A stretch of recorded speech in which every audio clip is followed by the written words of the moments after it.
Bismillahirrahmanirrahim. Assalamualaikum warahmatullahi wabarakatuh. Pada kali ini kita akan membahas terkait anatomi turunan. Bukan sekedar menghafal rumus, tetapi memahami maknanya secara mendalam. Turunan mempresentasikan laju perubahan seperti kemiringan garis singgung pada suatu kurva di suatu titik. Melalui pendekatan intuitif, geometris, dan juga kaitannya dengan fenomena fisik, kita akan membongkar bagaimana konsep ini bekerja dalam kehidupan nyata. Tujuannya sederhana, dari sekedar hafalan, kita beralih menuju pemahaman yang utuh dan bermakna. Di sisi kiri kita melihat apa yang disebut sebagai the illusion. Hampir semua dari kita hafal rumus ini. Jika fx sama dengan x pangkat n, maka turunannya adalah f aksen x sama dengan nx pangkat n dikurangi 1. Rumus ini terasa sederhana, cepat, dan sering jadi andalan saat mengerjakan soal. Namun di sisi kanan kita masuk ke the reality checks.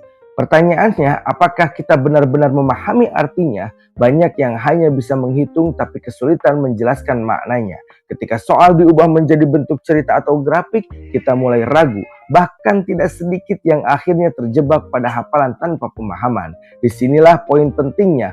Turunan bukan sekedar trik aljabar, kita perlu membangun kembali pemahaman dari dasar agar konsep ini benar-benar hidup dan bisa digunakan dalam berbagai konteks.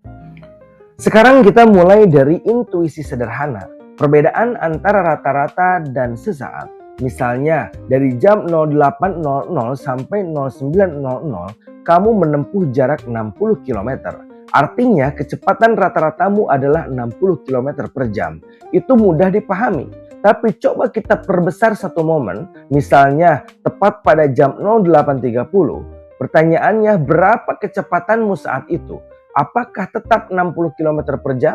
Belum tentu, bisa jadi kamu sedang melambat, berhenti, atau justru melaju lebih cepat. Disinilah konsep turunan menjadi penting. Kita tidak lagi berbicara tentang rata-rata dalam interval waktu, tetapi tentang kecepatan sesaat. Kecepatan tepat pada satu titik.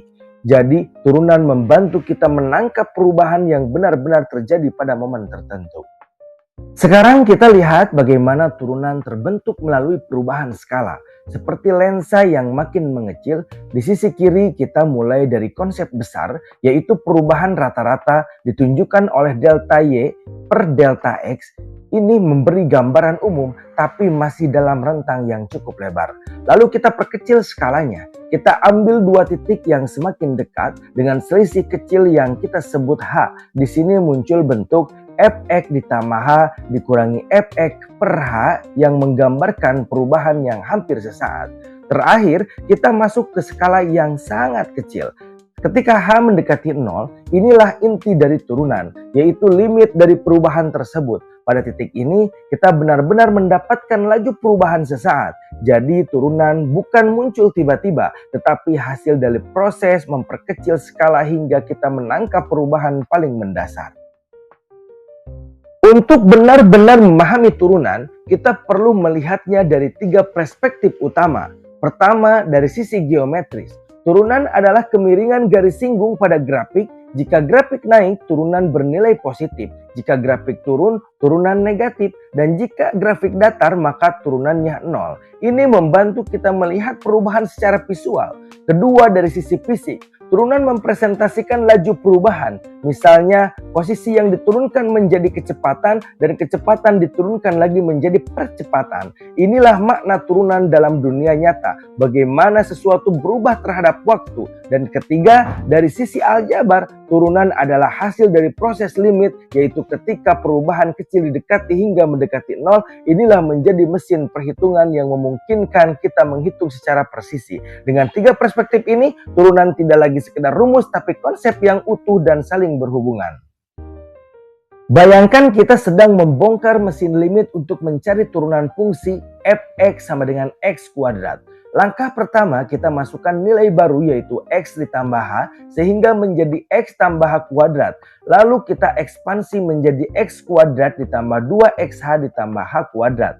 Setelah itu kita cari selisih dengan fungsi awal x kuadrat sehingga bagian x kuadrat saling menghilangkan. Tersisa 2xh ditambah h kuadrat lalu dibagi dengan h. Karena keduanya punya faktor H, kita sederhanakan menjadi 2X ditambah H. Nah, sekarang kita ambil limit saat H mendekati 0. Jika H 0, maka yang tersisa hanya 2X. Jadi hasil turunan dari fungsi X kuadrat adalah F aksen X sama dengan 2X. Inilah cara kerja mesin limit menghasilkan turunan. Setelah kita memahami proses turunan menggunakan limit, sekarang kita mendapat jalan pintas yang lebih cepat, yaitu aturan pangkat. Jika ada fungsi berbentuk X pangkat N, maka turunannya adalah NX pangkat N dikurangi 1. Artinya pangkat di depan menjadi koefisien, lalu pangkatnya dikurangi 1. Contohnya, X kuadrat turunannya menjadi 2X. Karena angka 2 pindah ke depan dan pangkat 1 biasanya tidak ditulis. Contoh lain, X pangkat 3 turunannya menjadi 3X kuadrat. Aturan ini sangat membantu untuk menghitung turunan dengan cepat. Tetapi ingat, rumus ini berasal dari proses limit, jadi bukan sekedar hafalan, melainkan hasil dari konsep yang sudah kita pahami sebelumnya. Banyak mahasiswa merasa kalkulus itu sulit. Padahal seringkali masalah utamanya adalah mindset belajar. Jalan buntu terjadi ketika kita langsung menghafal rumus, hanya menghitung tanpa tahu maknanya, tidak memahami limit dan tidak bisa membaca kemiringan grafik. Akibatnya, kalkulus terasa rumit dan membingungkan. Padahal ada jalur penguasaan yang lebih tepat. Pertama, bangun intuisi dengan memahami konsep perubahan. Kedua, gunakan grafik untuk melihat kemiringan secara visual. Ketiga, pahami limit sebagai proses aljabar menuju turunan. Setelah konsep kuat, barulah gunakan rumus sebagai jalan pintas. Jadi, sebelum mulai berhitung, biasakan bertanya pada diri sendiri, ini apa artinya? Dengan begitu, kalkulus akan terasa jauh lebih mudah. Sekarang kita masuk ke latihan pemahaman. Karena belajar turunan bukan sekedar menghitung rumus. Pertama, jika nilai turunan positif artinya grafik sedang miring ke atas atau naik.